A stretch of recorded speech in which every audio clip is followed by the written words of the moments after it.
¿Está encendido? Sí. Ok. ¿Qué tal? Buenos días. Bueno, para mí es realmente un honor. Estoy que ya me senté, ya entré en confianza.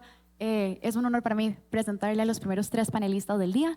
Son 3 personas con muchísima trayectoria en la industria de Venture Capital en América Latina.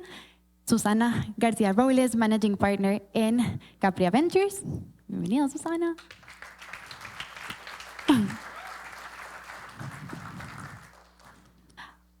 Daniel Pérez García, Head of Direct Equity en BitLab.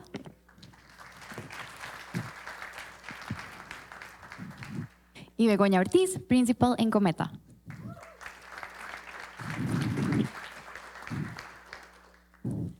Bueno, empecemos.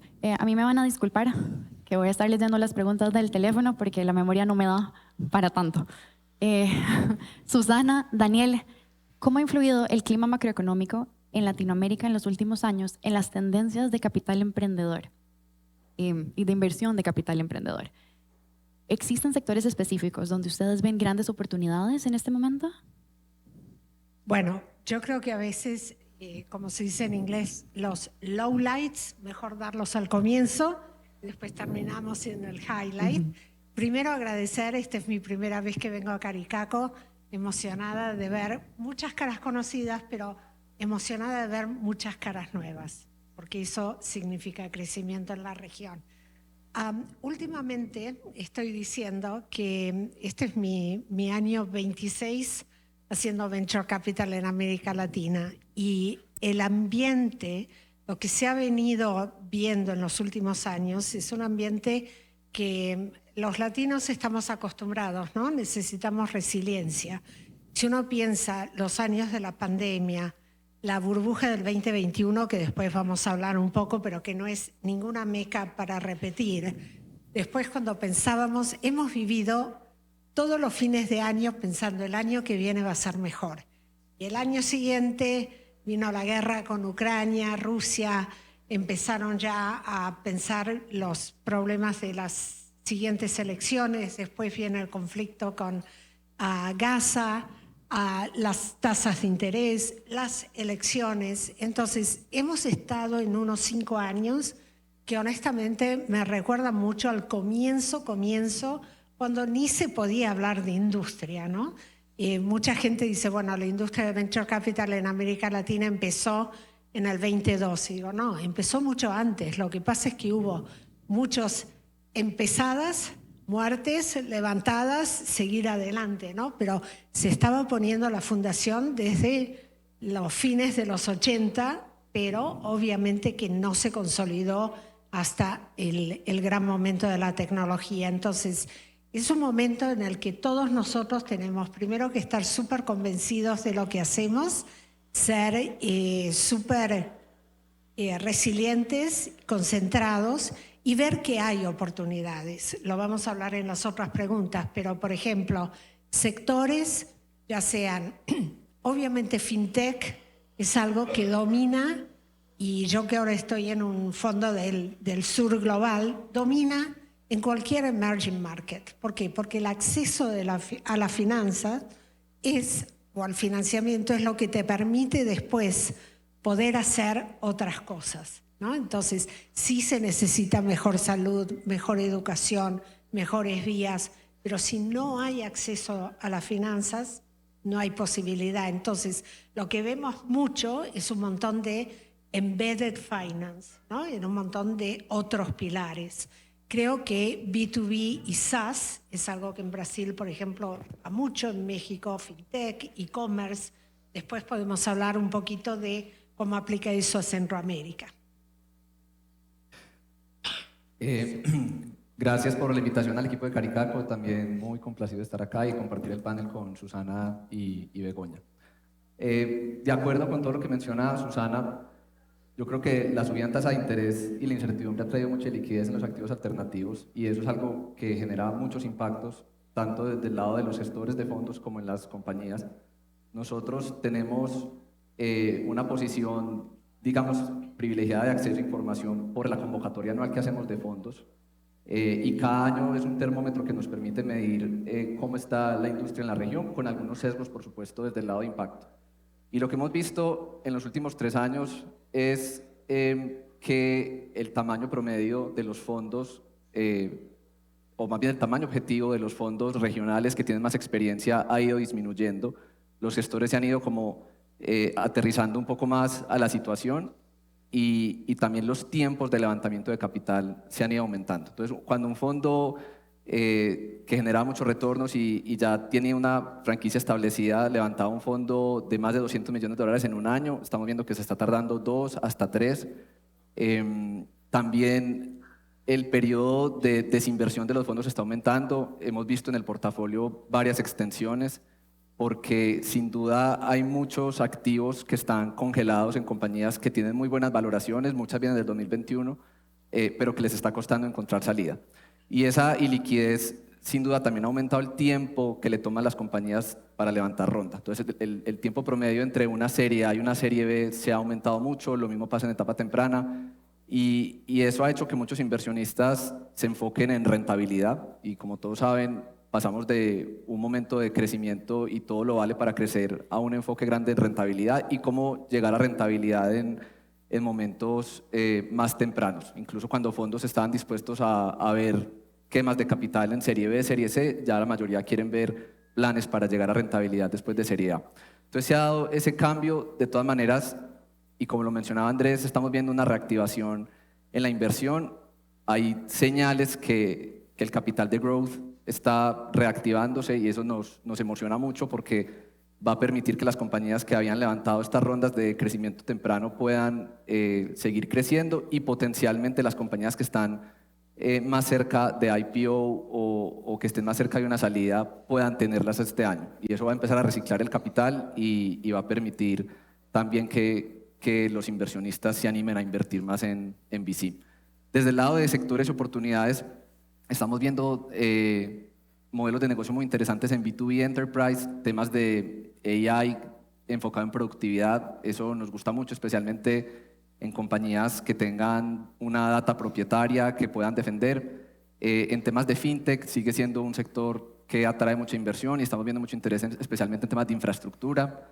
Y por supuesto, por ser una multilateral, monitoreamos mucho lo que pasa en los ecosistemas de impacto y en temas de clima sigue habiendo mucho interés en energía renovable, en temas de nature-based solutions. Por ahí estamos viendo mucho interés tanto desde el lado de los inversionistas como de los fondos que están levantando capital y cada vez más emprendimientos en este sector de clima. ¿Puedo complementar, Melissa? Ya sé que no me tocaba, pero... Adelante, por favor. Me gustaría poner como la situación de Latinoamérica en perspectiva con el mundo en general, ¿no? Hoy el mundo está muy, muy revuelto. Estados Unidos no sabe como país qué quiere, qué hacer, ni cómo negociar. Nos tiene a todos como en la mira a ver qué vamos a hacer. Europa se está hasta cierto punto reinventando, está reencontrando su papel, cuál es su papel con Estados Unidos, cuál es su papel con Asia. Los chinos están calladitos para ver qué quieren hacer hacia adelante. Otros países de Asia están buscando nuevas oportunidades. Y resulta que Latinoamérica somos una región muy, muy grande, más de 500 millones de habitantes, un GDP muy bien posicionado versus otras potencias económicas, con relativa estabilidad económica. Tenemos por ahí un par de locos que tampoco sabemos qué hacen, pero la relativa estabilidad política está ahí. Somos una región que no peleamos por nada excepto por el fútbol, entonces está bien. No vamos a debatir de eso porque se enojan mis amigos argentinos. Y resulta que estamos en un mundo muy, muy revuelto, me parece, en una posición muy sólida. Entonces, en un punto de vista muy, muy macro, a mí me gusta pensar que a río revuelto, como diría mi abuela, ganancia de pescadores. Entonces, creo que estamos en un punto para aprovechar y los que más pueden aprovechar eso son los founders o los emprendedores. Definitiva, coincidimos. Pero ya que te uniste a la conversación, te doy la bola para la próxima pregunta. A menudo se habla de América Latina como una sola región, pero la realidad es que, ¿verdad? Todos sabemos que son mercados muy distintos, con dinámicas muy diferentes. Bego y Susana, En su experiencia, ¿qué lecciones se pueden aplicar de estos mercados de venture más maduros a mercados emergentes como Centroamérica? Y por el contrario, ¿cuáles de estas estrategias no se traducen bien? Dale. Porque yo acabo de hablar. Ah, bueno. Dale, Para Susana. cambiarle. A ver, una cosa que Centroamérica tiene que hacer es siempre tener una estrategia regional. ¿Por qué? Porque Brasil o México a veces tienen compañías que necesitan escalar dentro del país y con ese escalamiento ya pueden conseguir esos 10x que un inversor busca, obviamente por el volumen de sus mercados. Entonces, yo creo que desde el vamos, y esto lo vengo diciendo desde toda mi vida, Centroamérica es mucho más atractiva si se presenta como un play regional, ¿no? Es entender también que Brasil, México, Chile, Perú y Colombia han tenido muchas iniciativas con gobiernos apoyando. Yo estoy en el Comité de Inversión del Fondo de Fondos de Perú y el Comité de Inversión del Fondo de Fondos de Bancoldex en Colombia. En Brasil, para bien o para mal, BNDES ha estado presente, FINEP ha estado presente, ha habido muchos intentos incluso de sacar la industria, apoyar a través de gobiernos estatales toda la parte del sur de Brasil o del norte de Brasil. En México también han habido algunos atrasos o retrocesos, mejor, dependiendo de los gobiernos, pero en general México ha tenido un apoyo de los gobiernos impulsando esta industria. Entonces, eso es algo que podría Centroamérica hacerlo. Y yo me acuerdo que en un momento, hace mucho tiempo en Brasil, se creó solo por un año una, sale ahora en portugués, Forza Tarefa, un grupo de trabajo para hablar el sector privado y el sector público de qué necesitaba para impulsar el ecosistema. Y la única regla que había era, no nos vamos a mirar unos a otros como los enemigos. No vamos a usar este espacio para criticarnos, sino para construir. Entonces creo que eso es algo súper importante. Yo creo también es entender cuáles son, por ejemplo, las cosas que pueden funcionar más en Centroamérica, ¿no? Los marketplaces, las plataformas de B2B son más eficientes. ¿Por qué? Porque en la región, primero, hay muchos países. Después, la infraestructura y la población está más dispersa, ¿no? Entonces, no meterse, por ejemplo, en un Rappi, algo así, a lo mejor no podría funcionar, ¿no? Y yo creo también que algo que a mí me preocupa mucho es que cuando miramos a las salidas, y después podemos hablar más de eso, se necesita, si hay esta consolidación regional en Centroamérica, va a haber potenciales salidas que van a venir de compañías más grandes adquiriendo compañías más pequeñas, corporativos, family offices, no pensar solo en el IPO. Yo siempre he dicho el IPO, y lo voy a hablar más tarde, muchas veces no es lo que uno piensa que va a ser, ¿no? Entonces dejo eso como un poco una voz de caución. Totalmente de acuerdo con Susana. Ayer estuve haciendo medio estudio de campo, preguntándole a los emprendedores centroamericanos qué era lo que hacía falta y qué podían, específicamente a una emprendedora que admiro mucho, que ella es costarricense, Irene, que está por aquí, y estuvo viviendo en México un buen rato, que es la diferencia de los ecosistemas, ¿no?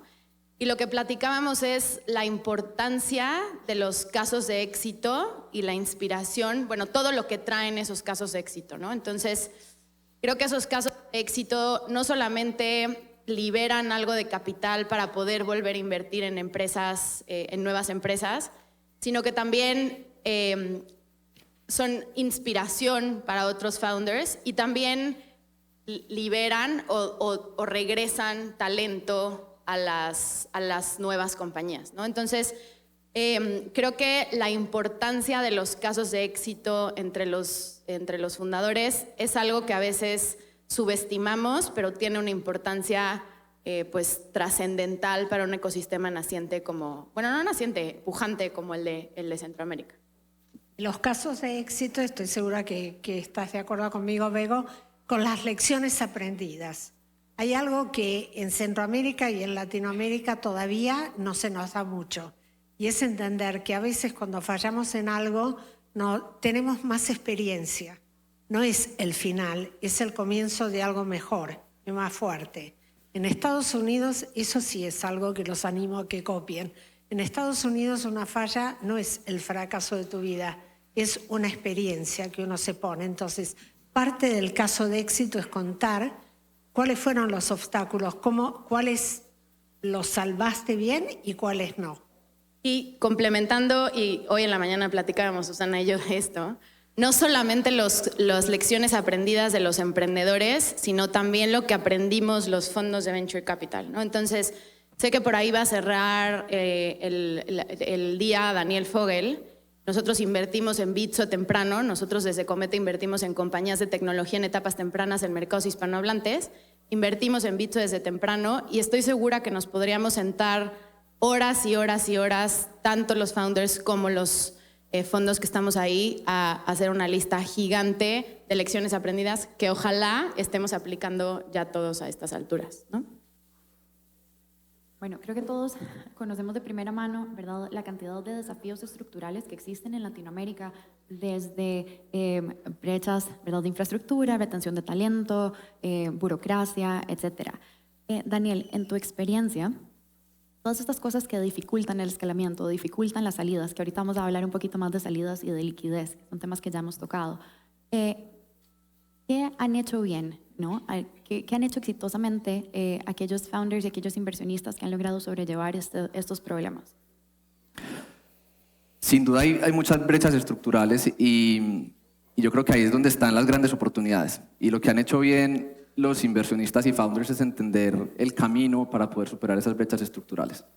Un ejemplo es en el tema regulatorio, aunque muchos países han avanzado con sandbox regulatorios para darle más flexibilidad a la innovación y que las compañías puedan probar algunos modelos de negocio dentro de ambientes controlados. De todas maneras, causa barreras de entrada. Y un ejemplo es en el sector asegurador, por ejemplo. Cuando vamos a mirar México, Colombia, obtener una licencia para que una compañía pueda volverse una aseguradora toma mucho tiempo y puede tardar entre año y medio, 2 años. Esperar ese tiempo es difícil y en tiempo startup 2 años es una eternidad. Entonces, poder tener modelos, pues, emprendedores, equipos e inversionistas que tengan la paciencia para entender que están estas barreras, pero que al superarlas hay un mercado gigante, océano azul en el que pueden crecer es muy importante. Y hemos visto casos de éxito, incluso también en Brasil, por ejemplo, en aseguradoras de salud, que los inversionistas tienen la paciencia, se toman el tiempo, pero cuando logran la licencia, eso solo se convierte en su principal moat o barrera de entrada y les permite crecer sin mucha competencia digital, porque los incumbentes se han relajado mucho gracias a esas barreras regulatorias. Y logran casos de éxito que se convierten en compañías de muchos millones de dólares, generando además mucho impacto en la población. Entonces, en realidad lo vemos como un reto grande, pero que se convierte al mismo tiempo en una oportunidad. Te veo como con ganas de agregar algo ahí. Okay. Bueno, yo creo que, Susana, vos tocaste uno de los temas más relevantes en este momento. Y sé que hay un panel más tarde que va a ser dedicado específicamente a esto, pero una de las mayores preocupaciones para los inversionistas, ¿verdad?, de capital emprendedor en Latinoamérica es la liquidez. Sabemos que el número de salidas a bolsa es limitado, que las fusiones y adquisiciones son limitadas. Entonces, ¿cuáles son las opciones realistas en este momento, ¿verdad?, tanto para startups como para inversionistas? Y hay en el panorama, ¿verdad?, desde tu perspectiva y desde la de Bego, también no te he olvidado, alternativas que vean que están surgiendo en este momento, que van a venir a cambiar un poco ese panorama que estamos viendo actualmente. Bueno, primero es entender que realmente nuestros mercados de valores no son profundos. Y eso ahí estamos todos en la misma bolsa. No importa que sean un país pequeño o un país más grande, algunos pueden ser un poco más profundos, pero la realidad es que no hemos logrado tener mercados que puedan dar compañías que son de la región, en la región, y ser casos exitosos, ¿no? Entonces, eso ya elimina un poco la idea del IPO. El IPO de afuera, y esto lo digo de alguien, ahora estoy distraída porque lo acabo de ver a Allen y creo que tenemos esta compañía en nuestro portafolio en común, un emprendedor fantástico que viene preparando su IPO por años y él no va a hacerlo este año tampoco y va a decir, siempre dice lo mismo, lo voy a hacer cuando tenga la chance de hacer un IPO en Estados Unidos que realmente sea bueno. Nos cuesta competir con los otros IPOs y lo peor que nos puede pasar es tener un IPO, grandes novedades y al mes las acciones han caído, la compañía no va bien, etcétera, ¿no? Entonces, yo creo que este es el momento de muchas adquisiciones estratégicas. Las compañías que crecieron mucho en el 2021 y que todavía están hoy acá porque no fueron luces de bengalas que crecieron.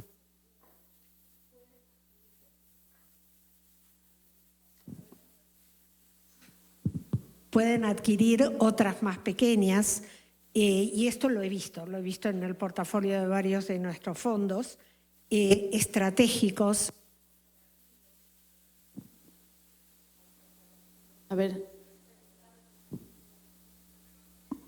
Los corporativos, las family offices. A veces a mí me da pena cuando veo que alguien me dice, bueno, como el momento está un poco álgido y no hay liquidez, nos estamos enfocando más en Silicon Valley. Digo, realmente deberías enfocarte y crecer tu propia región, ¿no? Y eso sería lo ideal. Secondaries, y sé que va a haber un panel sobre secundarios, ¿no? Entonces, creo que es un buen momento, pero que realmente hay que trabajar mucho. Trabajar cómo somos capaces, los que somos gestores de fondos, de hacer matchmakings de compañías, ya sea dentro de nuestros mismos portafolios o con otros. Y si ustedes invierten, en Capri invertimos en Series A y A+, pero si ustedes invierten en compañías que son súper tempranas, no tener miedo a lo mejor early on de darse cuenta, este fundador y esta fundadora, ojalá que sea fundadora, son muy buenos, pero a lo mejor sería mejor que se unieran a seguir cada uno por su lado, ¿no? Gracias. Totalmente de acuerdo otra vez con Susana. Quisiera como hacer doble clic en dos cosas, ¿no? La primera es, creo que Susana hablaba de las secundarias, creo que es un momento muy interesante no solo de las secundarias para las compañías, sino también para los fondos en general, ese potencial arbitraje entre el dinero que decimos los fondos que hay en papel versus lo que efectivamente pueda hacerse líquido más adelante, se puede, aprovechando ese espacio que hay en el tiempo para que llegue la liquidez de esas compañías, se puede hacer se pueden hacer deals interesantes. Entonces creo que esa es una cosa que estamos viendo y que puede haber ahí buenas oportunidades de liquidez pues interesantes otra vez. Y la otra es otras, lo decía al principio, pero otras regiones volteando a ver a Latinoamérica también con oportunidades de money. Los chinos viendo que somos muy parecidos a ellos en ciertas cosas y que puede haber oportunidad de crecimiento acá, muy cerca de Estados Unidos. Los países del Golfo buscando oportunidades de inversión fuera de sus países, en donde también compartimos algunas problemáticas. Entonces, a muchos seguramente nos ha pasado que hay grandes compañías de tecnología chinas específicamente viendo qué oportunidades hay en la región, algunos de los países árabes viniendo a ver en qué se puede invertir. Entonces creo que por ahí también puede haber oportunidades interesantes. Y la otra, que no es un statement, sino es un cuestionamiento, es qué tanto va a tener que cambiar el mindset de los fondos de venture capital de cara a sus salidas. ¿Qué tanto vamos a tener que seguir buscando fund makers o qué tanto vamos a poder tener salidas un poco más, menos gigantes que un fund maker para que los retornos de esos fondos den. Entonces, ese no es un statement, es un cuestionamiento que creo que varios en la sala deberíamos de hacernos. Tal vez para complementar algo ahí. Nosotros como inversionistas de fondos valoramos mucho a los gestores que están buscando salidas alternativas. Entonces, que son como por ejemplo GP-led, strip sales o formas de vender el portafolio a otros inversionistas, algunos modelos de continuity funds, aunque tienen sus riesgos, pero que realmente estén a partir del año 7, 8, activamente buscando salidas, estructurando algunas formas sofisticadas, pero no quedándose solo con el M&A, el IPO, que es muy difícil, sino realmente generando esas oportunidades de liquidez más tempranas para los inversionistas. Es algo que le estamos dando mucho valor en los últimos años. Y solo quiero decir, por lo que dijo Bego, de también la consolidación puede pasar en fondos. No puedo decir cuál fondo es, pero tuve la alegría hace muy poco de aprobar en uno de los comités en donde estoy, no de Capria, sino de las otras iniciativas, un fondo que finalmente hizo un merger con otro que solo había levantado muy poco dinero, 3 millones. Pero este otro fondo necesitaba esos 3 millones para llegar al monto ideal y finalmente se pusieron de acuerdo, dejaron, y esto lo hablábamos un poco con Bego y con Damaris en el desayuno que tuvimos, un poco dejaron los egos de lado y decidieron mejor juntos que cada uno por su lado, ¿no? Entonces, eso también creo que hay que pensar en la sostenibilidad de las compañías y de los fondos, porque la liquidez es importante porque permite el reciclaje de capital. Si nosotros ahora preguntáramos de todos los fondos que han hecho fundraising, ¿cuántos inversores le dijeron a ustedes, nos encanta tu tesis, pero me falta liquidez y en el momento en que me devuelvan capital te miraría? Yo creo que la mayoría de los fondos en fundraising han experimentado eso, ¿no? Entonces, tener muy en cuenta que la liquidez es importante por eso y un poco lo que Bego decía, ¿no? En Silicon Valley el modelo es más bien 2 home runs y después el resto, whatever. En América Latina no va por eso y a veces es bueno pensar, ok, tendré 1, 2 fund returners en mi portafolio, pero ¿qué hay de malo con tener 5 que son half fund returners? Porque 1 más 1 más 1 más 1, entonces los retornos siguen subiendo. Susana, esta pregunta vos me pediste que la agregáramos al guión original, entonces es para vos y para Daniel. Sabemos que la inteligencia artificial está transformando industrias, ¿verdad?, a nivel mundial, pero ya hemos hablado bastante de estos desafíos que son de pronto únicos para América Latina, ¿no? Disponibilidad de datos, regulación. ¿Cómo ven ustedes dos la evolución de la adopción de inteligencia artificial? Y de pronto, ¿qué riesgos también consideran que deben estar atentos a los inversionistas en la región? O sea, no solo oportunidades, sino esa parte de riesgo. El primer riesgo para los fundadores es que no se suban a este tren, porque el tren partió en noviembre del 2022. Ya le quedan muy pocas estaciones para que ustedes se puedan subir. Obviamente, nosotros en Capria tenemos un enfoque muy grande en inteligencia artificial aplicada. No invertimos en las herramientas de por sí, dejamos que Silicon Valley tenga sus guerras, ahora con DeepSeek, sus desafíos, sino que lo que tenemos es un equipo que está constantemente ayudando a nuestras compañías a incorporar.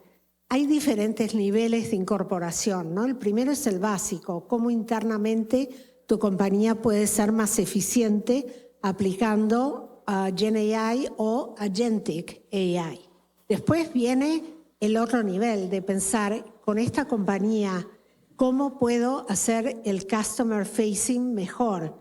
Y después viene el gran desafío, cómo puedo lograr compañías que antes tenían un mercado más reducido y ya sea porque ahora con lenguaje puedo llegar a muchos nuevos mercados o creo nuevas verticales antes impensables sin la inteligencia artificial. Y en esto quiero decir una cosa, yo siempre he sido una firme creyente que el talento está en todas partes.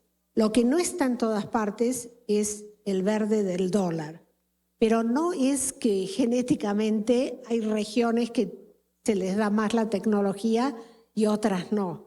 Pero justamente por eso, si uno se fija un poco, yo voy de vez en cuando a Medio Oriente, los Emiratos ahí están poniendo mucha inversión para crear todas esas infraestructuras para apoyar a que los emprendedores sean muy buenos en inteligencia artificial, ¿no? Entonces, este es un tema que, de nuevo, necesita colaboración en muchas esferas, ¿no? Obviamente, México, Brasil, Argentina tiene mucho, Chile también tiene iniciativas de esto, pero el gobierno tiene que ayudar acá.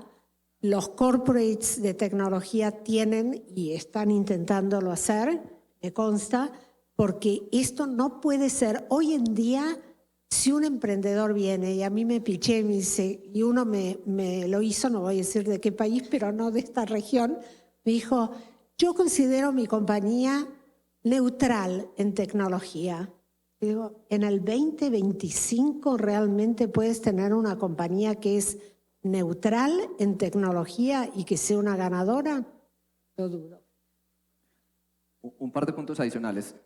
En el corto plazo vemos que la adopción de AI se va a dar más rápido en el sector servicios y ahí es donde hay más complementariedad.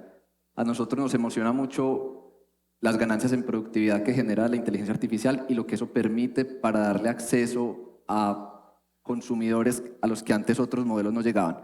Por ejemplo, en servicios financieros, las fintechs han hecho un esfuerzo muy grande en llegar a clientes que son tech savvy y que tienen cierto nivel de educación digital, pero no han podido llegar a esa población que le cuesta ese acceso digital.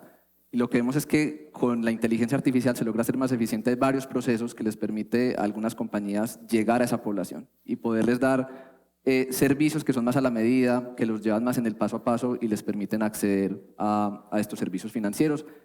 Vemos también eso en el sector salud, desde el uso de la data y cómo también darle acceso a más población. Entonces eso nos emociona mucho. Desde el lado de retos, nosotros estamos promoviendo una iniciativa que se llama Fairlac. Nos interesa mucho que la industria entienda el reto que hay en el manejo ético y responsable de la inteligencia artificial y de la data, porque, por supuesto, cuando se entrenan estos algoritmos, se pueden perpetuar sesgos de exclusión.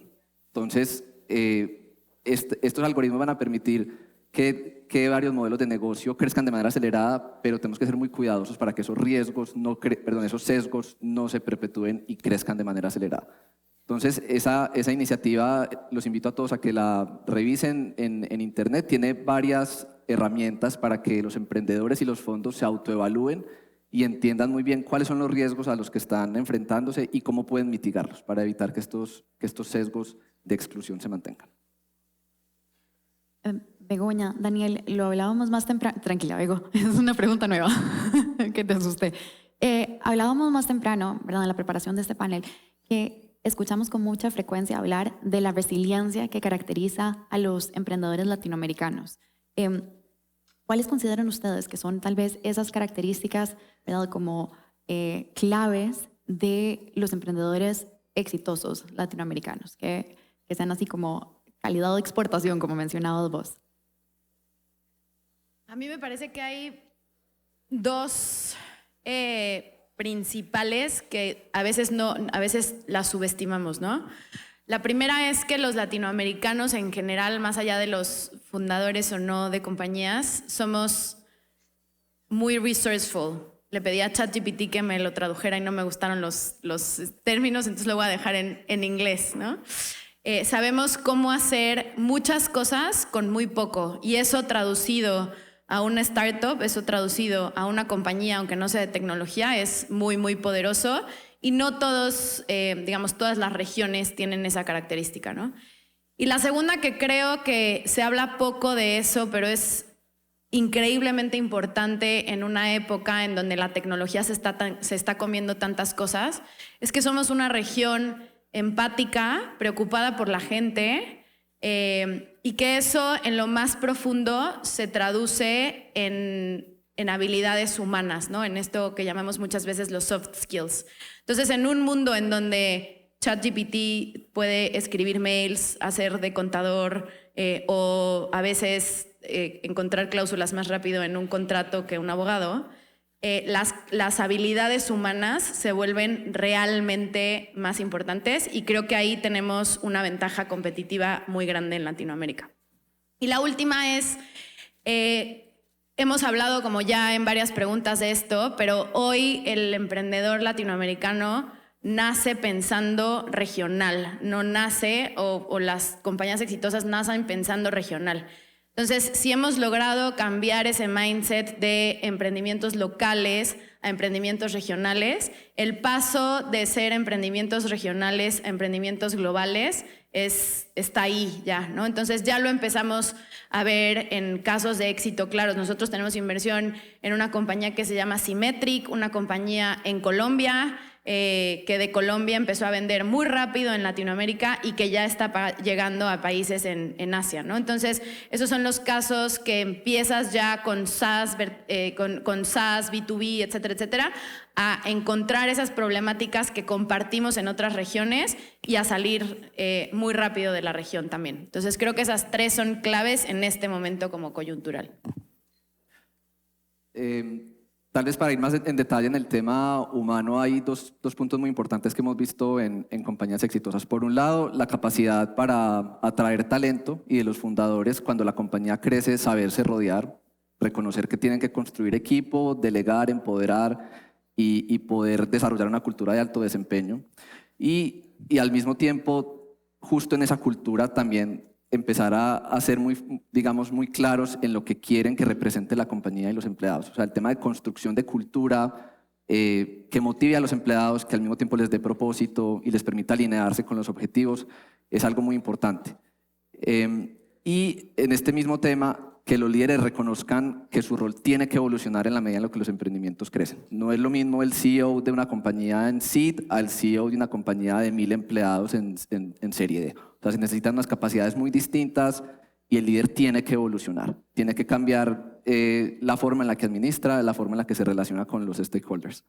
Y por último, también tenía el tema de regionalización. Los emprendedores latinoamericanos desde el principio tienen la idea de crecer afuera, pasa en todos los países, diría, a excepción de Brasil, que pueden tomarse más tiempo para internacionalizarse. Y lo interesante es que hay muchas lecciones aprendidas de qué funciona y qué no funciona en esa internacionalización, y hemos visto que los emprendedores cada vez son más curiosos, cuestionando a sus pares de qué les funcionó y qué no, porque también ha habido varios fracasos en esa internacionalización. Entonces esos playbooks de cómo pasar de Colombia a México, crecer de Brasil o Argentina a México y viceversa, se han vuelto cada vez como más abiertos y los emprendedores están entendiendo lo mejor. Ana, Daniel, Begoña, de verdad muchas gracias por el conocimiento y por los insights tan valiosos que nos han brindado. ¿Hay algún último pensamiento con el que quieran dejar a la audiencia el día de hoy? Ojalá inspirador, ¿verdad? Estamos empezando el día. Bueno, sabiendo que acá hay tanto inversores como fundadores, yo quisiera decir algo que es muy básico, pero que tenemos que recordarlo especialmente en estos años. El capital emprendedor, el venture capital, requiere capital paciente, tanto para el inversor. Yo me acuerdo cuando empezábamos en algunos ecosistemas que los inversores ángeles pensaban más o menos que habían invertido un préstamo, aunque habían invertido, y me decían, ¿cuándo me llega el interés? Y digo, ¿qué interés? Esto es capital, ¿no? Y entonces hoy hablé con alguien que está levantando un fondo en Dominican Republic y le digo, bueno, tienes que evangelizar a los inversores, esto es capital paciente. Pero para el fundador también, ¿no? Enamórense del problema y no de la solución que ustedes tienen en la cabeza. Y si hay que pivotearla, la pivotean y se toman el tiempo de pivotearlo. Pero también, a la misma vez, cuando venga una oportunidad de una salida, hay un momento muy importante. Hay emprendedores que han tomado salidas rápidas solo para tener $1 millón en sus bolsillos. Y hay otros que han dejado salidas muy buenas porque fueron demasiado greedy, tampoco me sale la palabra en español, pero después vinieron crisis, ¿no? Estamos en un momento de mucho terremoto, ¿no? Entonces, también pensar bien qué es lo que quieren hacer con su compañía, cómo la quieren crecer y cuándo es el momento de, a lo mejor, aceptar una salida, aceptar una compra. Nosotros hasta el año pasado veníamos invirtiendo más que todo en Serie A y Serie B, pero nos están llegando muy buenas oportunidades de Centroamérica y otros países que llamamos ecosistemas nacientes de la región en etapas más tempranas.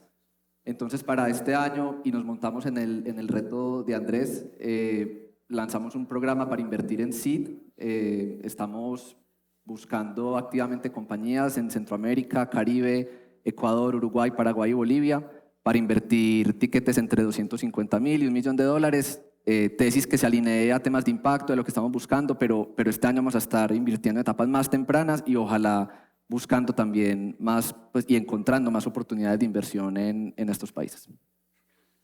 Repitiendo un poco lo que ya dijimos en todo este panel, creo que la conclusión a la que a mí me gusta pensar es que es un momento global complicado en muchos sentidos, con muchas fuerzas peleando, en donde Latinoamérica no solamente está en una posición estratégica, sino que también tiene todo lo que se necesita para aprovecharla. Entonces, a mí me gusta pensar que si todos unimos esa fuerza, si todos nos quitamos ese ego que muchas veces hay en estas industrias y vamos juntos como región, no hay nada que pueda detener que Latinoamérica esté ahí arriba como una potencia en temas de tecnología y venture capital. Muchas gracias nuevamente. Un fuerte aplauso, por favor, para nuestros panelistas. Gracias.